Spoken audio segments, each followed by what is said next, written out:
You know, I don't think I can remember how many times I've actually taken one of these discs, put it into the machine, listening to a new piece of equipment, a new tweak, or something we've done, and heard something I've never heard on the disc. There's more detail, there's more something that I just never heard on here. And I always say, well, that's a better piece of equipment and we've done better, and it's pretty exciting. I'm thinking that's probably happened to you as well. But it got me thinking, if that happens to me on a regular basis, how much more is actually on this disc? What's there that I'm not hearing? I mean, have you ever wondered what's really on here? Have you ever thought about how close this really is to a master tape? When we go to a recording studio, the master tapes must sound amazing. And yet, when we come here, I don't think we're getting the full detail that's buried on these discs or in our high-res files. What we've discovered is that there's a wealth of information that we're not hearing on these discs. And they are very close to what's actually at the recording studios on the master tapes. So why aren't we hearing them? Well, it has to do with the fundamental problem of our PCM-based processors and CD players. And we're going to show you a device that fixes that. Yeah, and that device was first shown to the Colorado Audio Society on February 21st. We did a sneak preview for them, and I'd like to show you their reaction to this new device. It sounded much more alive as opposed to a veil in front of it. It was just kind of shockingly better.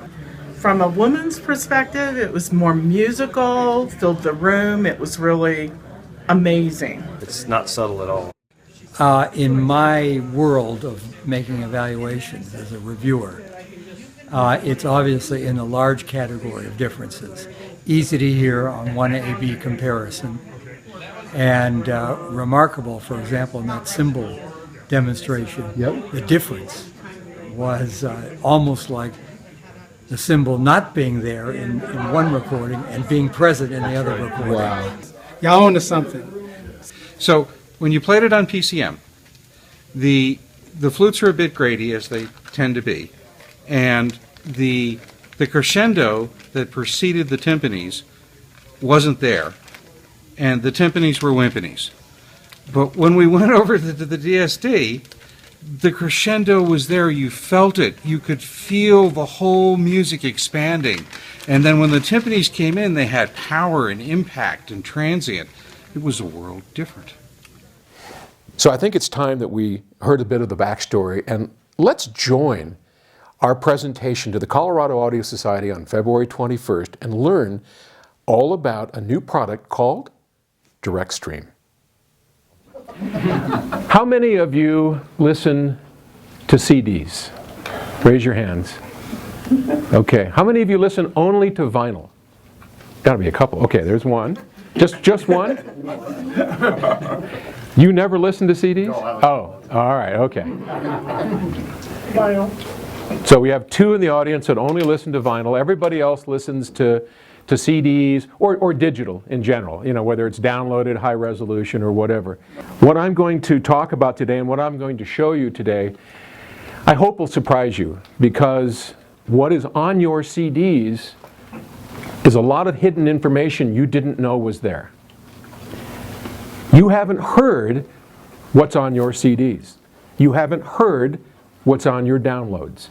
Let me take you back a few years to 1980. In 1980, there was no internet, there was no cell phones, there was no email, there wasn't even a PC. So this is a long time ago, and things have changed dramatically. And we listened to music exclusively on vinyl, right? Back in 1980, while we listened to records, we listened to tape, we knew that it was a limited and restricted format, didn't we?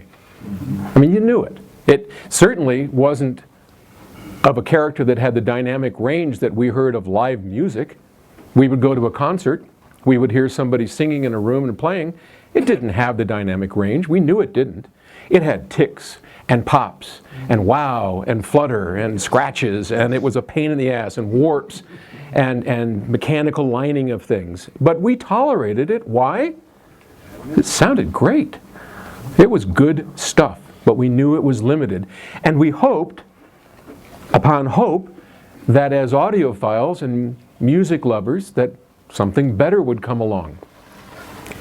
Then in 1982, a company called Sony and another company called Philips got together and said, we're going to give you something that you can't even imagine how much better it is. In fact, it's so good, it's perfect sound forever. Right? Now, We're past forever, though. well, that was the marketing pitch. And they came out and said, if you're on a good day, you've got 65 dB of dynamic range. On a good day, we're going to give you 100. There's not going to be any noise. You'll be able to copy this thing over and over and over. Don't tell Napster. But you'll be able to copy these things without any degradation, something you couldn't do. I mean, 1 copy of a tape, and it went down dramatically. 2 copies of a tape, even more. So here, all of a sudden, we didn't know the name analog, but we did know that what we had was a limited format, and Sony and Philips were going to give us a little silver disc, and this silver disc was going to solve all of our problems, and we'd have perfect sound forever. And we got it, and what happened?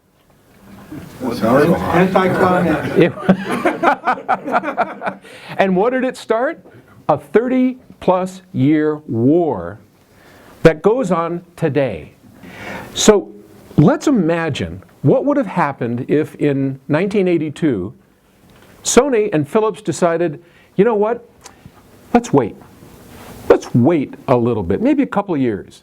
Wouldn't have mattered to us. Well, we were happy as pigs listening to our vinyl, right? We were okay with it. I mean, wanted more, but we were okay. So what would have happened if they had waited, and maybe 2 or 3 years later, when technology got a little better, they came out with not PCM, but DSD. Now, had they done that, I would propose to you that, let's say in 1987, 1988, when they were capable of doing that, we would have had an entirely different thought about analog versus digital.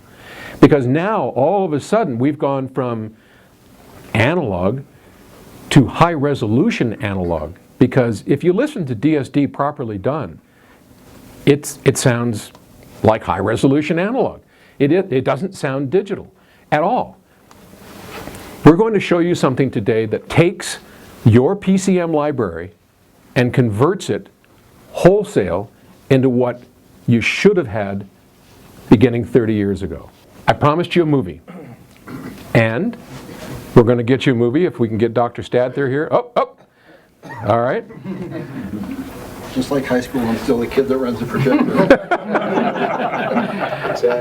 The AV guy. Let me introduce who you're going to see on here. Many of you know, you might have been part of the group that went there.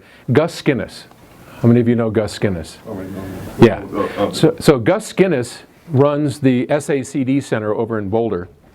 And I would say of all the SACDs in the world, 70% of them have gone through Gus in his center. His center was built by Sony. Gus was involved in the first Sonoma workstations. They helped as a product manager. He has authored more SACDs than probably anybody in the world. This guy knows what he's talking about when it comes to DSD. He's an analog recording engineer. So Gus is a very, very respected individual. And if you ever have a chance to go visit the SACD Center, take it. It's an amazing experience. But so I want to introduce Gus Skinas. At the Super Audio Center, we've been involved in a large percentage of the SACDs that have come out, and we've been involved in titles from 22 Rolling Stones records, 6 Elton John records, Pink Floyd, where we helped James Guthrie do the surround mixes and master and author those. Oodles of Blue Note titles, We've also been involved with a series that Acoustic Sounds produced of Nat King Cole. These were taken from the original stereo and 3-track masters. The 3-track masters were on the shelves, untouched for all those years, and they were just pristine. You listen to those, and it's like you're there with him. We have maybe gone backwards, because those are some really good recordings that they did in those days with great microphones and great equipment. Now that we don't have it, it's more obvious that we lost it when you go back and listen to it. There have been times when I'll get involved in a DSD recording with someone, and they'll listen to the playback and they'll say, "Hey, something's wrong. Something's strange about this." It comes back to the fact that they've never worked in analog before, and there is something different about it. You go through digital, you kind of lose everything that's beautiful about the DSD. So we needed a way to record, not necessarily using analog, but natively in this very high sample rate, DSD. So I was hired by a company in Boulder, Colorado. I lived in New Jersey, and I worked for Sony out there, and I was working on professional equipment. And there was a company in Boulder making workstations for producing music, which was something unheard of then. I didn't even know what it was. But once I figured out what it was, I said, I want to do that. And so I come out to Boulder. I'm in my interview with the CEO, Glenn Edens, and we're sitting in their studio, and I'm just kind of listening to Glenn's questions, and I'm looking out the window. It's snowing like crazy, and there's snow on the ground, and right by the window walks this guy in a Hawaiian shirt, shorts, no shoes.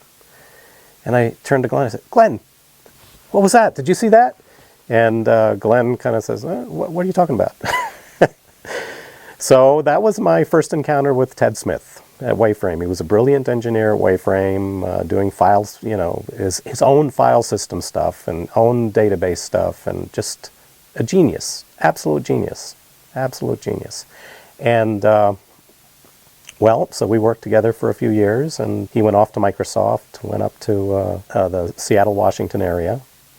He was always an audiophile, so he's always into high quality audio and always tweaking things. And so he let me know that he was working on a converter and wanted to know wanted my opinion, wanted to bring it by the studio. He was going to be in Boulder. This is a couple of years ago, and so he brings this big giant box, serious overkill. I mean, it looked so expensive that no one could afford this thing. And I was working on, I forget what the music was, but it was something I was working on at the time. We put it through, through his box and into my studio speakers here, and it blew my mind. And that was only listening in PCM. The PCM was just outstanding. And it's the best PCM I'd ever heard up to that point. And still it's the best PCM I ever heard. Absolutely.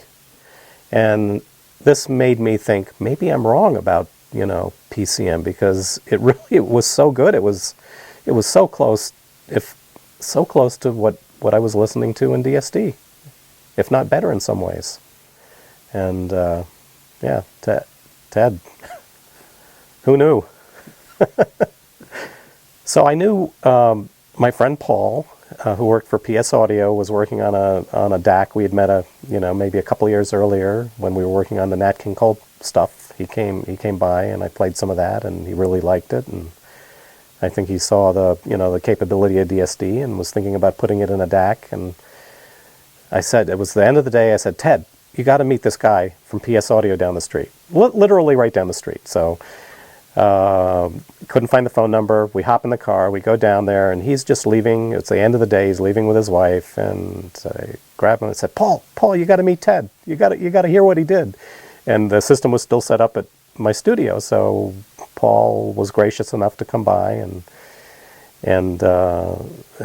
hear this thing and meet Ted, and the rest is history.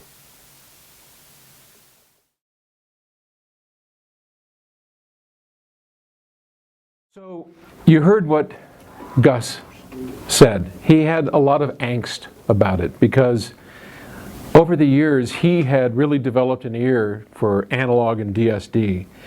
And when Ted walked through the door and played PCM through TOSLINK to Ted's processor, Gus almost had a heart attack and started questioning everything that he thought he knew about DSD.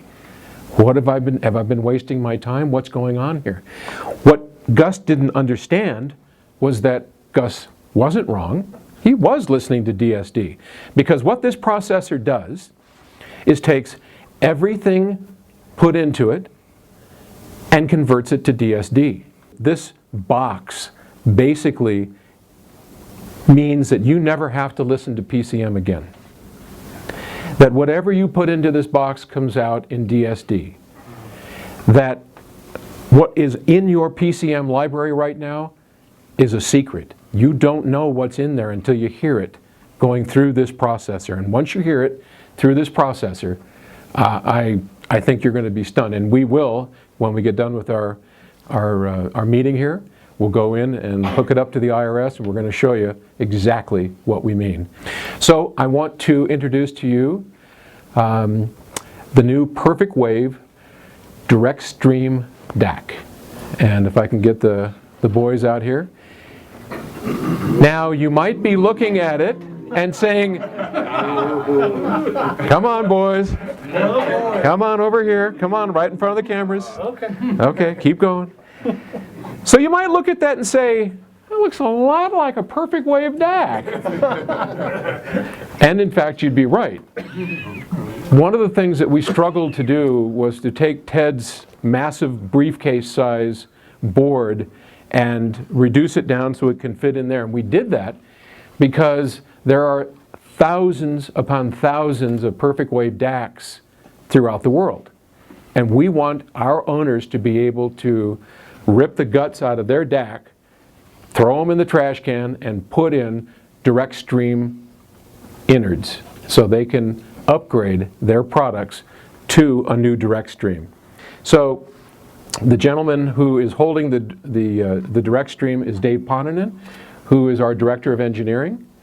And this is Dennis Karisk, who sits there and talks to himself and programs things, and he's kind of our mad scientist. And this is Bob Stadther, who is our Chief Engineer. Yeah, round of applause. In any product as sophisticated as this, it does take a team to put it together. But a team, at least in our industry and in our company, really is only part of the solution. You need somebody who lives and breathes a product. The star of our team, the person who really is responsible for this, is Ted Smith. And Ted, come on up here. Thank you, Paul. What's with the shoes? Thank you. All right, now we got Ted. Whenever OSHA shows up, you know.